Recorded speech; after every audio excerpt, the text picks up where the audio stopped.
Notepad is getting a major upgrade for Copilot PCs running Windows 11. Microsoft is rolling out free AI-powered features that make writing and editing text easier than ever. If you're part of the Windows 11 Insider program and have the latest Notepad version, you can now try out tools like Summarize, Write, and Rewrite, all without needing a subscription. These features, which were once only available with Microsoft 365 or Copilot Pro, are now accessible to more users. But for now, they only work with English content. If you do have a Microsoft 365 subscription, you can choose between local and cloud AI models, giving you more flexibility.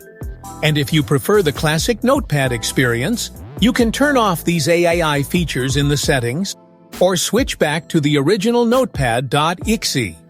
With these updates, Notepad continues to evolve, making it easier for everyone to create and edit text on Windows 11.